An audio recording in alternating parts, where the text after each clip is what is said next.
Olá, sou Gustavo, professor do IFMG, e hoje nós vamos estudar a aplicação de derivadas, no caso, valores máximos e mínimos. Os objetivos da aula são definir valores extremos e números críticos, desenvolver ferramentas para determinar os números críticos de uma função, enunciar e exemplificar o teorema do valor extremo. Uma das aplicações mais importantes das derivadas são os problemas de otimização. Otimizar significa resolver um problema da melhor forma possível. E para resolver estes problemas, temos de encontrar os valores máximos e mínimos de uma função. Então, essa videoaula é indispensável para prosseguir nos estudos das derivadas. Agora, observe a representação gráfica dessa função f. Note que o ponto 33, que é esse ponto aqui, é o ponto mais alto deste gráfico. Ou seja, o maior valor de f é quando x vale 3. E no caso aqui, o f de 3 é igual a 3. E neste caso, nós vamos dizer que o f de 3 é o máximo absoluto dessa função f. Por outro lado, o ponto de coordenadas 5 e menos 1, que é esse ponto aqui, é o ponto mais baixo dessa função. E o f de 5, que no caso aqui é menos 1, é o menor valor de f. E por isso nós dizemos que o f de 5 é o mínimo absoluto dessa função. Então, nós temos a seguinte definição: seja C um número do domínio D de uma função f. Então, o f de C é chamado de valor máximo absoluto ou máximo global de f em D se o f de C é maior ou igual que o f de x para todo x em D. E o f de C é chamado de valor mínimo absoluto ou mínimo global de f em D se o f de C é menor ou igual que o f de x para todo x em D. Os valores máximos e mínimos absolutos são chamados de valores extremos absolutos de f. Então, considerando este outro exemplo aqui, nós temos essa função que está definida no domínio do intervalo fechado de A até este número E. Observe que o ponto mais alto dessa função é esse ponto aqui, cujo x vale D. Então, por isso que nós dizemos que o f de D vai ser o máximo absoluto de f. Por outro lado, vocês estão vendo que o ponto mais baixo aqui dessa função, na verdade, não é esse ponto, é esse ponto aqui, ó. Então, por esse motivo, nós dizemos que o f de E é o mínimo absoluto de f. Então, sendo assim, o f de D é o máximo absoluto da função f e o f de E é o mínimo absoluto. Mas nós também temos essa definição aqui de máximo e mínimo local. Então, seja C um número do domínio D de uma função f, então o f de C é chamado de valor máximo local de f se o f de C é maior ou igual que o f de x, quando x pertence a um intervalo aberto I, que contém C, e o f de C é chamado de valor mínimo local de f se o f de C é menor ou igual que o f de x, quando x pertence a um intervalo aberto I que contém C. Os valores máximos e mínimos locais são chamados de valores extremos locais de f. Então, para a gente entender melhor essa definição e entender também a diferença entre máximo absoluto e máximo local, mesma coisa que para o mínimo, Vamos considerar o seguinte exemplo.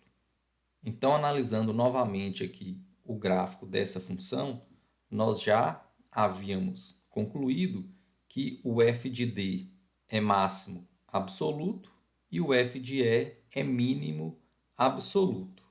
Agora, observe o seguinte.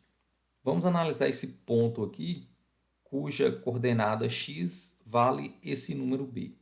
Aqui nas proximidades de b, vocês estão vendo que esse ponto aqui é o ponto que tem o maior f, né? No caso, o maior f em relação aos números que estão próximos de b. E por esse motivo, o f de b vai ser um máximo local, né? Então, a diferença aí do máximo absoluto para um máximo local é que o máximo absoluto é o ponto mais alto aí que a função atinge, enquanto que o máximo local é o ponto mais alto aqui que a função atinge nas proximidades de B. Então, de modo semelhante, esse pontinho aqui, cuja coordenada x vale c, é um ponto de mínimo local, pois nas proximidades aqui do ponto C, de todos os x que estão próximos aqui a C, o f de C é o menor deles, né? Então, aqui nós temos o B como um máximo local. De acordo com a nossa definição também, o f de D é considerado um máximo local e também, como nós vimos, é o máximo absoluto, enquanto que o f de C vai ser um mínimo local.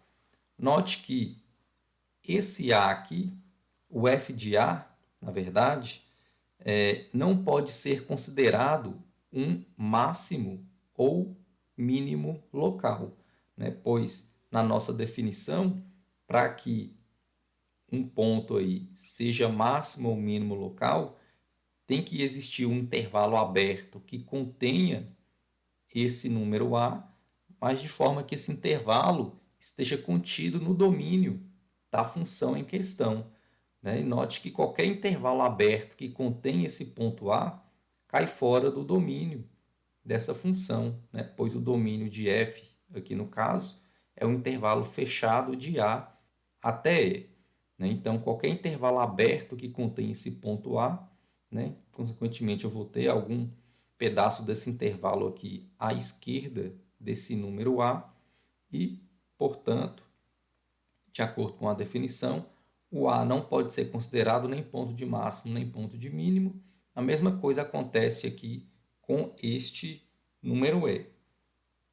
Sendo assim, esses valores que estão nas pontas dos gráficos só podem ser máximo ou mínimo absoluto, né? Que é o que acontece com esse ponto E aqui, onde o f de E é o mínimo absoluto dessa função. Então, como nós concluímos, o f de B e o f de D são máximos locais, o f de C é um mínimo local e, como nós vimos, o f de D é máximo absoluto e local, o f de E é um mínimo absoluto, mas não é mínimo local, e o f de A não é nem máximo absoluto, nem máximo local. Outro exemplo. Agora considere a função dada por essa expressão definida no intervalo fechado de -1 até 4. Então, aqui nós temos o gráfico dessa função que está definida no intervalo fechado do -1 até o 4. Deste modo, o f de -1, que é esse pontinho aqui, é o ponto mais alto, né, da função, e por esse motivo, o f de -1 é o máximo absoluto. Como esse ponto aqui é o ponto que está mais abaixo, então o f de 3 é o mínimo absoluto e no caso também vai ser um mínimo local. O f de 1, que é esse pontinho aqui, é um máximo local e o f de 0 vai ser um mínimo local de acordo com a nossa definição. Então, aqui nós temos um máximo absoluto mínimo local, máximo local, mínimo local e absoluto. Mas existem funções que não possuem nem máximos e nem mínimos. Por exemplo, a função f de x igual x menos 1 elevado ao cubo. Essa função não possui máximo nem mínimo absoluto.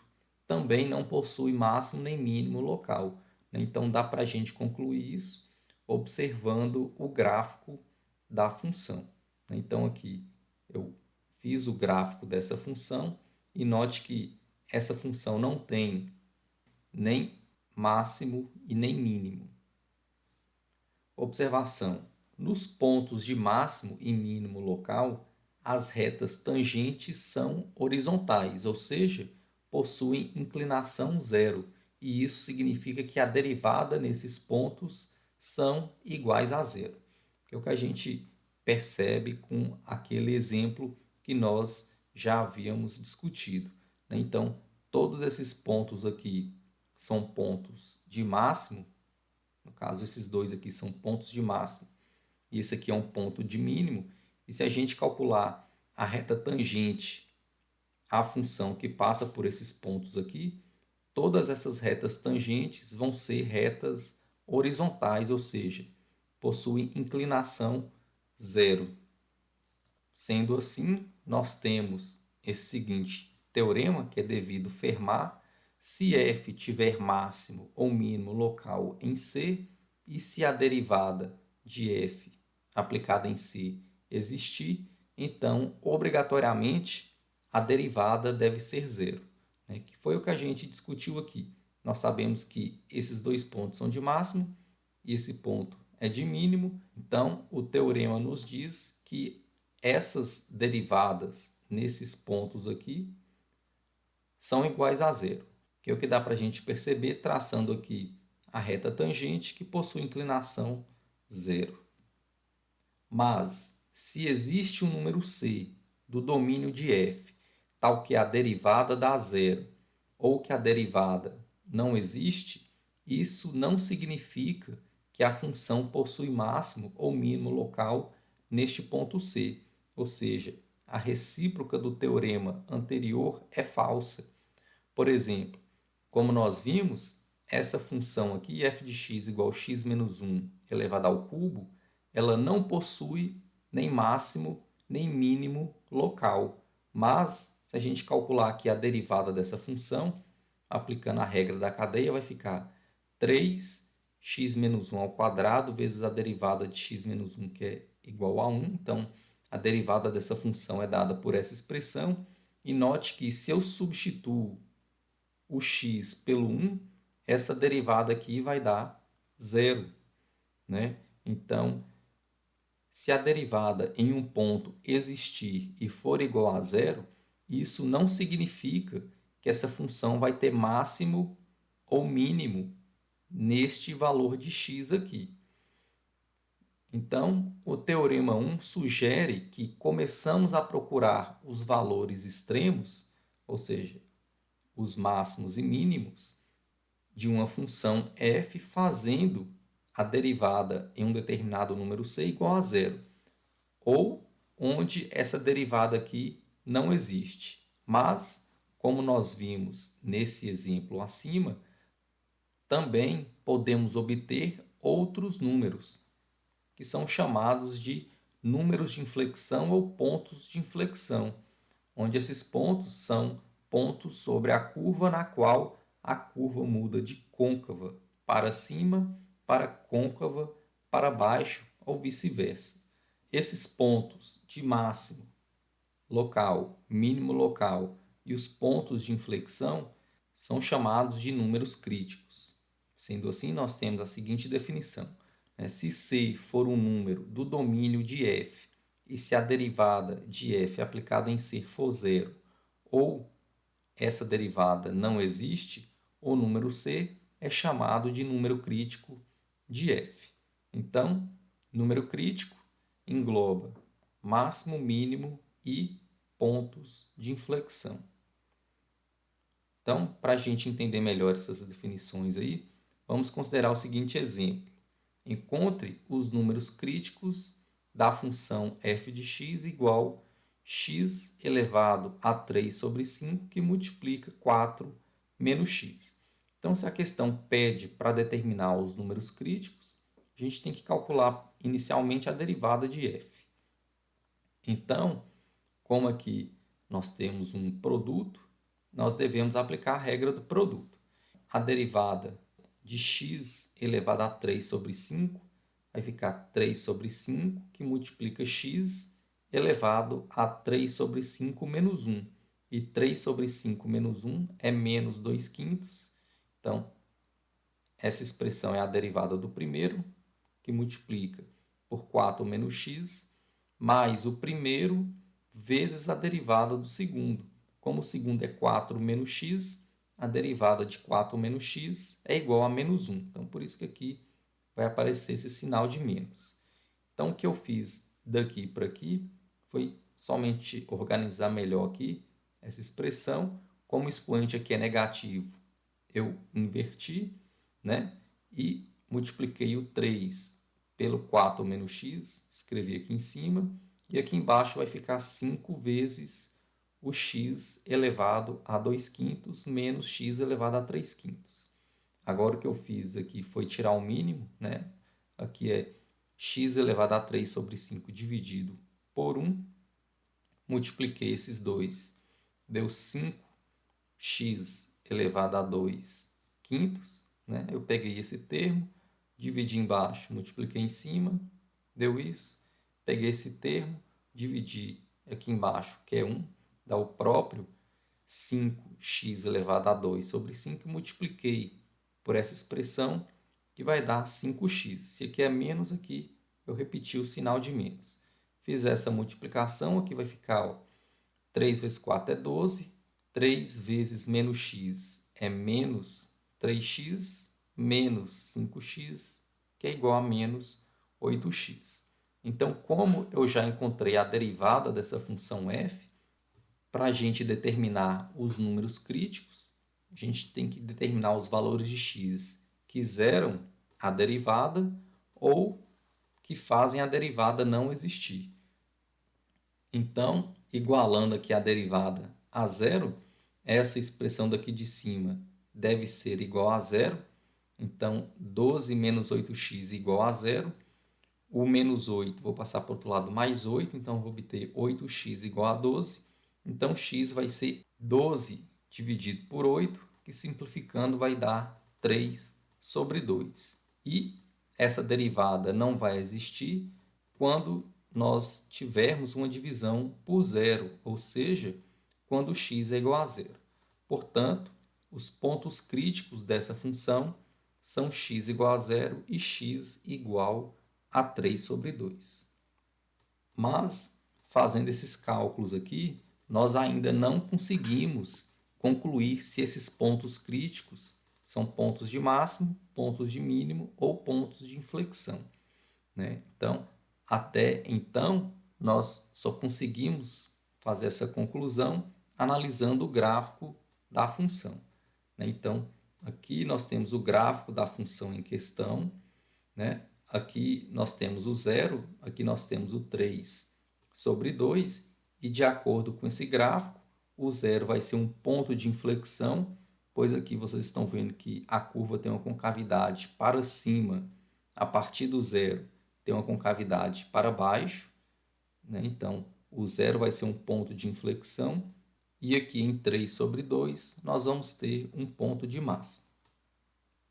Então, nós vimos um exemplo de uma função que não possui nem máximo nem mínimo. O teorema que veremos a seguir dá condições para garantir que uma função tenha valores extremos, ou seja, que a função tenha valor de máximo e valor de mínimo, que é o teorema do valor extremo. O teorema fala o seguinte: se f for contínua em um intervalo fechado AB, então f assume um valor máximo absoluto, f de c, e um valor mínimo absoluto, f de d, em certos números c e d nesse intervalo fechado de A até B.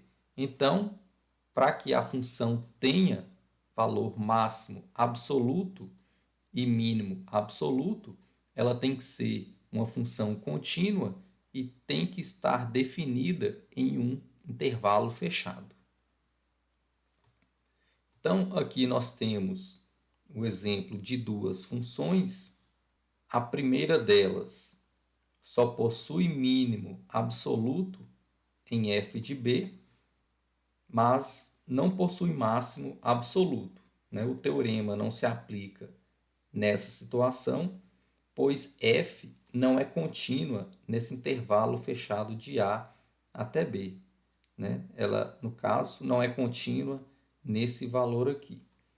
Nesse segundo caso, nós temos uma função que ela é contínua no intervalo aqui aberto de a até b, mas não possui nem máximo nem mínimo absoluto.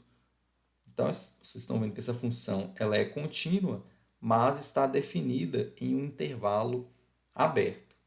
Sendo assim, né, o teorema garante que, se f for uma função contínua e está definida em um intervalo fechado, então essa função f vai possuir máximo e mínimo absoluto. Então, vamos aplicar esse resultado no próximo exemplo, que fala o seguinte: encontre o máximo e o mínimo absoluto dessa função no intervalo aqui fechado de 0 até 3. Então, pelo teorema do valor extremo, esse máximo e esse mínimo existem, pois essa função aqui é uma função polinomial e nós vimos que toda função polinomial é contínua e ela está definida no intervalo fechado de 0 até 3. Então, o teorema do valor extremo garante que essa função tem um máximo absoluto e um mínimo absoluto. Então, o que a gente vai fazer agora é determinar esse máximo e esse mínimo. Então, o passo a passo é o seguinte. Primeiro, nós precisamos determinar os números críticos, né, que é calculando a derivada dessa função f.